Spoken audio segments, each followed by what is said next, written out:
Bueno, entonces continuando con el uso o aplicación de la función evolvente, el próximo tema que ahora vamos a dar se llama medición con rodillos o medición con bolas, que es la cota MD, que en la nomenclatura o jerga de engranajes se identifica como la cota MD. ¿Qué pasa? La medición con rodillos dice la teoría que se utiliza para determinar el diámetro primitivo de una rueda dentada, pero en realidad esta se usa para determinar de manera indirecta el espesor del diente que tiene un engranaje. Y ese espesor del diente se puede controlar como cota de control cuando uno fabrica un engranaje con la medición entre rodillos o cota MD.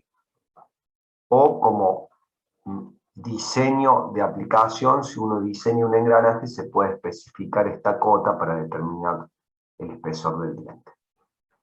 En principio, teóricamente, el rodillo debería hacer contacto en los flancos sobre el diámetro primitivo. Para eso, la dimensión del rodillo o de la bola será función del tamaño del diente, del módulo del diente. Una forma aproximada para determinar la dimensión del rodillo sería la siguiente que vamos a plantear acá. Haciendo la suposición que el rodillo haga contacto sobre la circunferencia primitiva, podemos basarnos en decir que el diámetro del rodillo es este de sub m, que si hace contacto en el primitivo, en los puntos A y B, justo acá tengo la alfa, que es el ángulo de presión.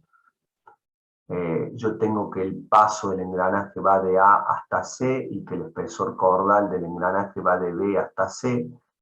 El paso vale pi por módulo, el espesor cordal para dientes sin corrección, el arco B sub C es igual a pi por m sobre 2, y si estás en corrección el engranaje, el arco AB es igual al arco B sub C, o sea que es igual a pi por m sobre 2. Basado en todo esto,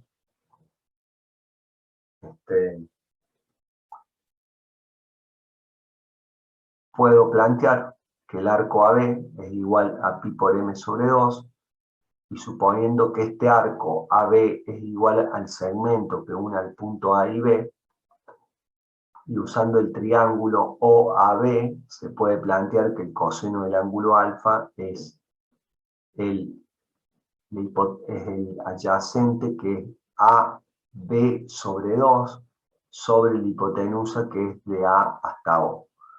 De A hasta O representa el radio del rodillo, o sea que sería diámetro medio sobre 2, y AB es pi por m sobre 2.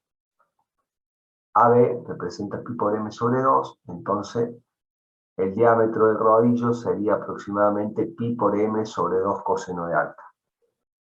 Entonces, dijimos anteriormente que el rodillo tenía que hacer contacto sobre los flancos en el diámetro primitivo para la teoría que está planteada para medir con la cota MD, pero esto no es excluyente cuando necesito determinar el espesor del diente, y puede usarse un rodillo de cualquier dimensión siempre que no sea tan pequeño como para tocar el fondo del diente en el diámetro interior.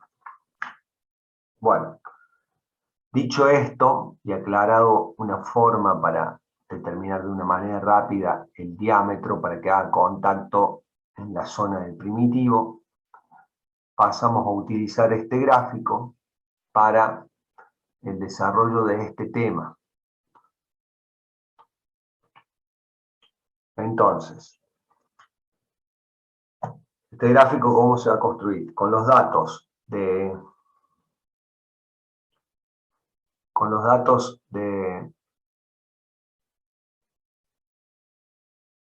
Z, módulo y ángulo de presión, se pueden trazar la circunferencia base, interior, primitiva y exterior.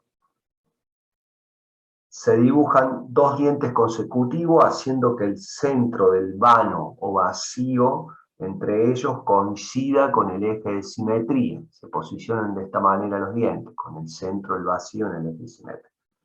Luego, utilizando un rodillo, que en este caso hace contacto en los dientes a la altura del primitivo, o sea, el contacto del rodillo con los flancos envolventes es a la altura del primitivo, en este punto R y en este punto acá.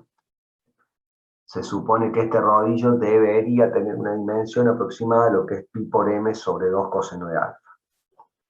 Si el rodillo, este rojo, rueda sin resbalar sobre el flanco izquierdo, que es evolvente, su centro va a definir una trayectoria que va a ser paralela a este evolvente, que va a ser la trayectoria E sub 1', o sea que define otro evolvente que nace en el punto O1' sobre el círculo base CB y pasa a ser como paralela al flanco izquierdo de este diente. Se traza ahora una recta que sea perpendicular al evolvente E1' en el punto O1, que es el centro del rodillo.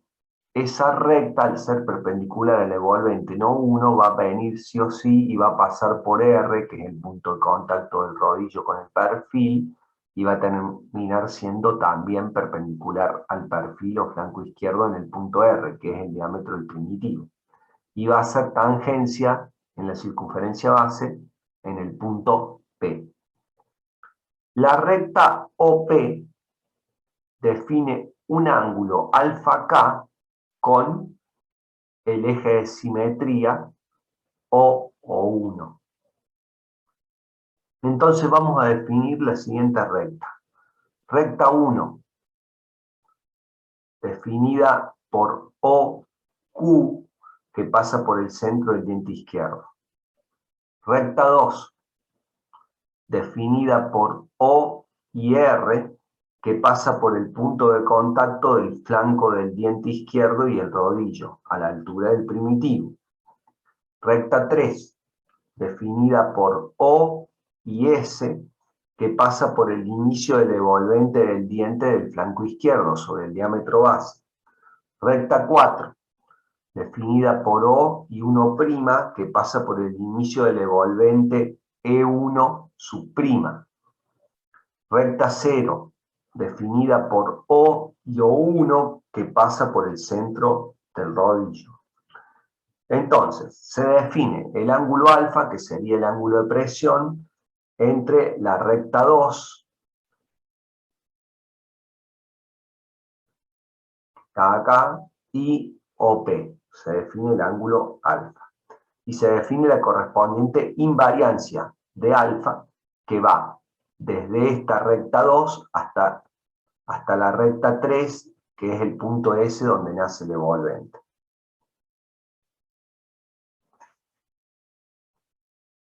Del triángulo formado por O, por P y por O1, de este triángulo yo puedo decir que el coseno de alfa sub K es igual a la adyacente, que es el radio base, o P, sobre la hipotenusa. La hipotenusa que va de acá hasta acá representa el diámetro de sub K dividido 2, sería el radio S.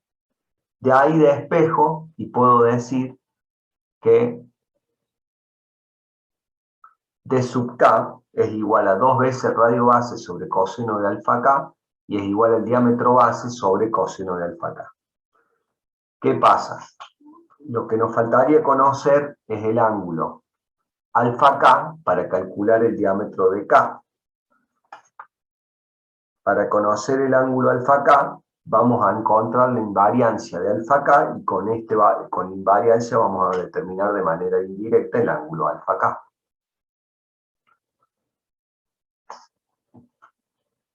La invariancia de alfa K está dado por el ángulo que forma la recta 0 y la recta 4.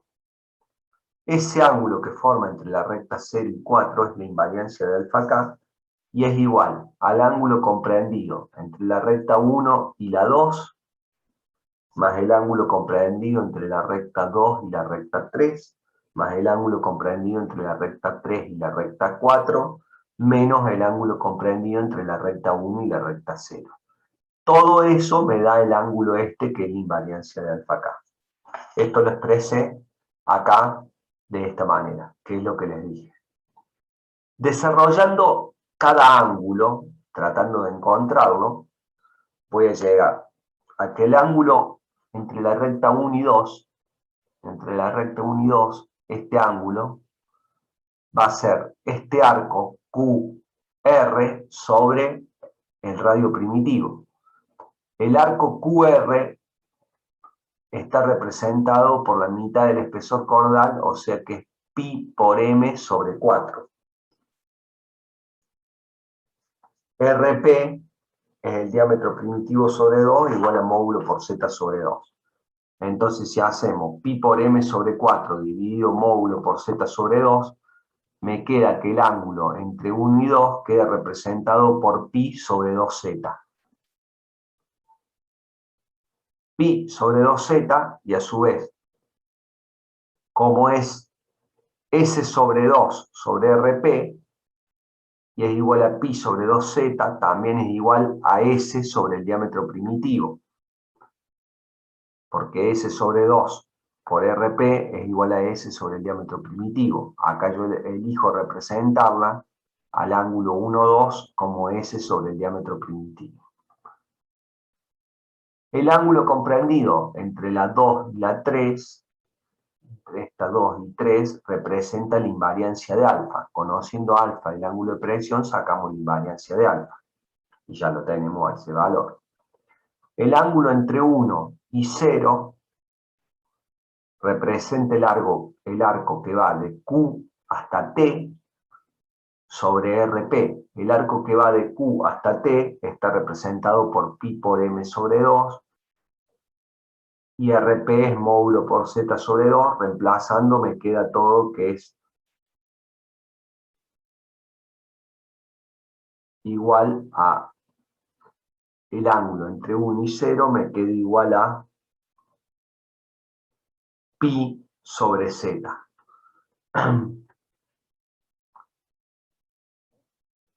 Que lo represento acá, pi sobre z. El menos pi sobre z. El ángulo comprendido entre 3 y 4, entre 3 y 4, este ángulo representa el arco de S hasta O1 sobre el radio base. S hasta O1 representa el radio del rodillo.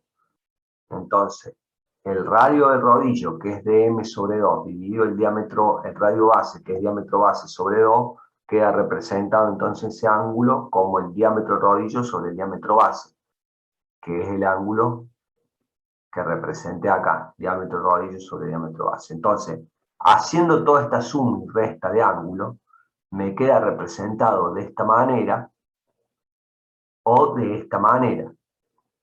Entonces, con la invariancia de alfa K, yo a través de tablas o tanteo puedo determinar el ángulo alfa K. Y cuando determine el ángulo alfa K, puedo con esto calcular el diámetro de sub K. Y el diámetro de sub K más 2 veces el radio del rodillo me da la cota MD, medición entre rodillos. Entonces, la cota MD queda igual al diámetro de sub K más de M, porque 2 veces el radio del rodillo es el diámetro del rodillo. Entonces, cuando el número de dientes es par, esta cota va desde este vano de diente apoyado con el rodillo hasta 180 grados, sucede lo mismo. Tenés 2 dientes y un vano, y ahí tomamos la cota MD. Eso es cuando el número de dientes es par. Cuando el número de dientes es impar, a 180 grados, no voy a tener un vano de dientes, sino que voy a tener un diente lleno, y la cota entre rodillos se va a tomar entre este rodillo y el vano que esté al lado. Entonces la cota va a quedar diferente, matemáticamente hablando. Hay que hacer una corrección.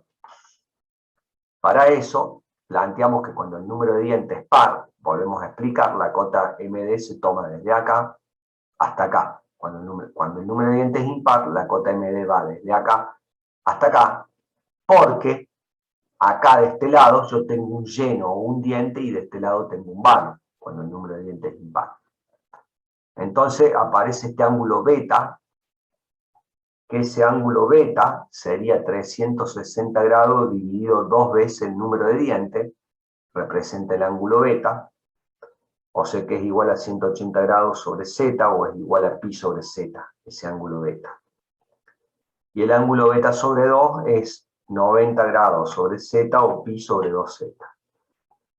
Esto yo lo voy a usar para este desarrollo matemático. ¿Qué pasa?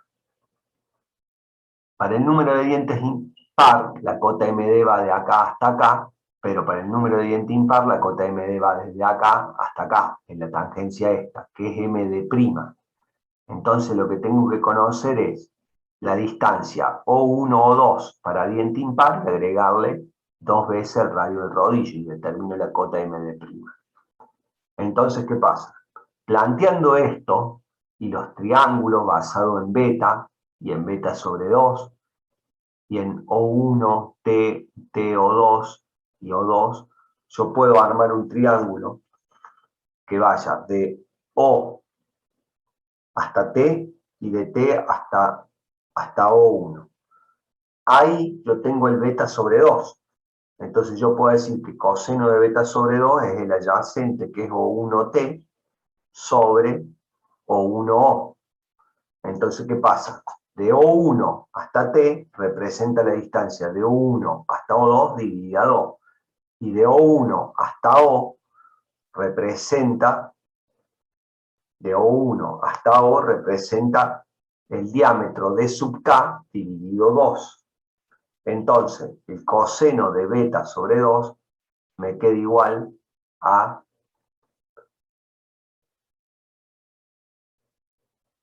O1 o 2 dividido 2 sobre el diámetro de K dividido 2. Entonces, conclusión, me queda igual a O1 sobre O2 sobre el diámetro de K. Y ahí despejo el diámetro en la distancia O1 o 2 que quiero averiguar y es igual al diámetro de sub K por el coseno de beta sobre 2. Beta sobre 2 es igual a 90 sobre Z. Entonces la cota MD' para el número de diente impar es la cota de K para el número de diente par por coseno de 90 sobre Z, que es una corrección, más de sub M. Y con eso determino la cota MD cuando el número de dientes es impar.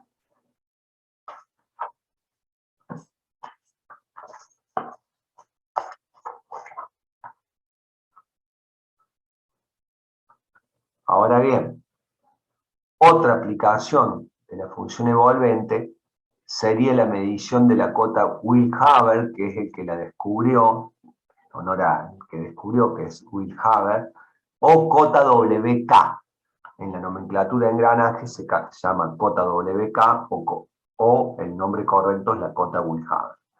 ¿Qué pasa? La cota Will-Haber se utiliza también, dice la teoría que se utiliza para determinar el diámetro primitivo de una rueda dentada, pero en realidad se termina usando para determinar el espesor del diente de la rueda dentada de manera indirecta, como hicimos con la cota MD.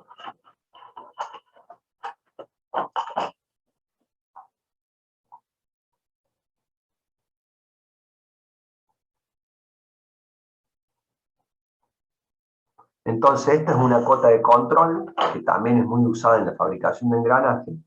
Y la cota Will-Haber puede medirse con un calibre pie de rey, con un micrómetro o con un micrómetro de platillo, que son micrómetros especiales para medir la cota Will-Haber en lugares donde se controlan o se fabrican engranajes. Bueno, ¿cómo generamos este gráfico? ¿Qué es lo que se hace? Se parte de los datos del número de dientes, el módulo y el ángulo de presión. Con eso se determina el diámetro primitivo, base, interior, exterior y espesor cordal. Bien, se grafican los dientes haciendo que el centro de un diente coincida con el eje de simetría. Para este caso que estoy explicando, yo estoy tomando como ejemplo que la cota Will-Haber se toma en 3 dientes. Entonces se traza una recta tangente a la circunferencia base en el punto A0, que corta al eje de simetría en el punto A0.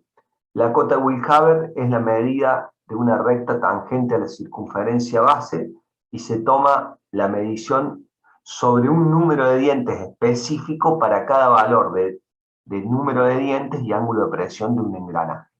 O sea que para cada valor de zeta y alfa se genera una cota Willhaber sobre la cual medir el diente para que quede la medición tangente de la circunferencia base.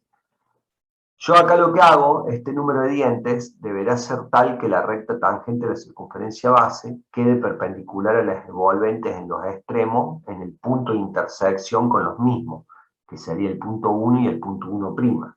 En este gráfico, para el desarrollo y para el entendimiento, hicimos que además esta recta coincida con las envolventes a la altura del diámetro primitivo, que esto es teórico, o sea que en la práctica se puede estar un poquito más arriba o un poquito más debajo del primitivo, pero para el desarrollo que voy a hacer necesito plantearlo como teórico, que el punto 1 y 1' caen a su vez sobre la circunferencia primitiva.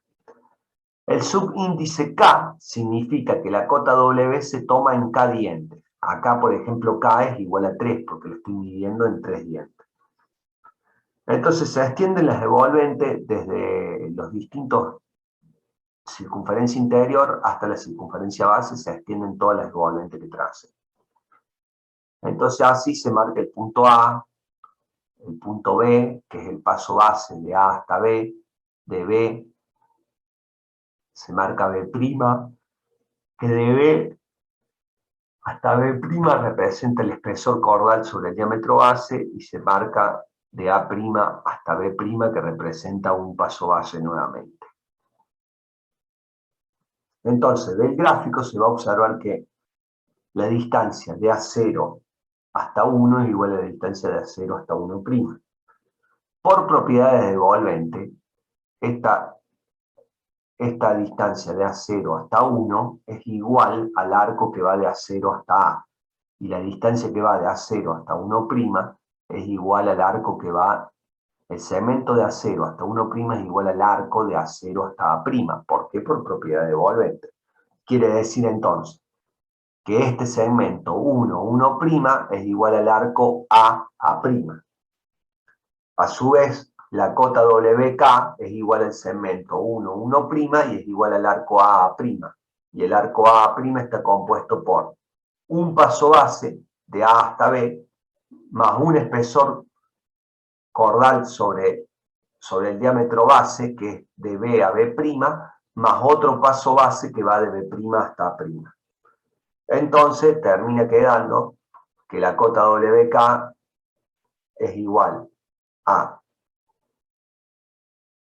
un paso base más un espesor cordal base más otro paso base. Conclusión, la cota WK es igual al paso base por el número de dientes menos 1 más un espesor cordal base. Esta es la fórmula clásica y conceptual de la cota Willhaber.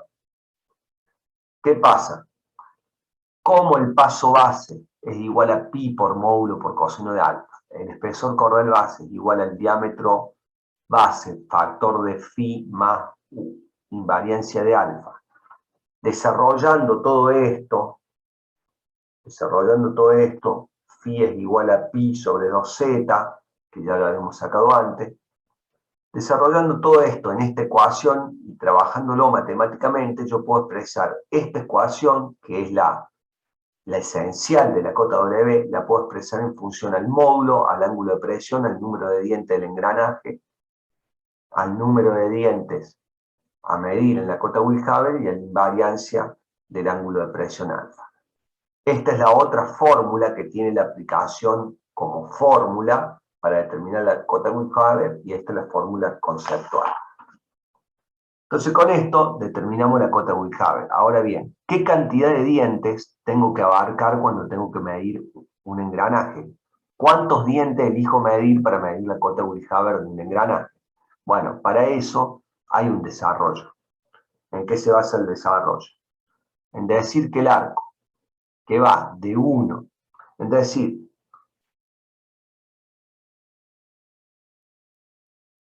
que el segmento que es de 1 a 1', que es igual al arco de A a A', es igual a el ángulo, que es 2 veces alfa, por el radio, que es el radio primitivo, o sea, perdón, el arco que va de 1 hasta 1' como arco es igual al ángulo que vale 2 veces alfa por un radio que es el radio primitivo. Entonces, ¿qué pasa?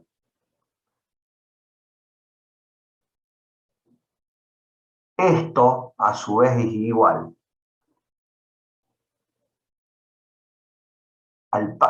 esta distancia de 1 hasta 1' es igual a un paso, a 2 pasos y a medio paso más. O sea que es igual a K menos 0,5 pasos, a K menos 0,5 por el paso circunferencial. De ahí desarrollamos matemáticamente alfa me queda igual 2 por RP es diámetro primitivo, K menos 0,5 por paso circunferencial, que es pi por m, diámetro primitivo es m por z, y alfa, de ahí despejo, K, y me queda que K es igual al ángulo de presión por Z sobre pi más 0,5. Al ángulo de presión alfa lo tengo que poner en radianes y me entrega un número, que va a ser un número, que nunca va a ser un número entero, que me va a dar 3 dientes, 4 dientes, 5 dientes. Me va a dar un número decimal. Cuando el decimal sea 433, uso 4. 449, uso 4. 451, uso 5. 458, uso 5. 499, uso 5. Entonces redondeo al entero más próximo y de esa manera determino el número de dientes que debe abarcarse o medirse cuando yo mido la cota Will-Haber. Esta cota Will-Haber también va a servir para la fabricación de engranaje y para la medición indirecta del espesor del diente. Y es una cota, tanto la cota WCAT como la cota MD, es una cota que se especifica en el diseño de engranaje o que la van a ver en un plano de engranaje. ¿De dónde salen? De este desarrollo que acabamos de hacer, para que tengan una idea cuando se enfrenten a algo así.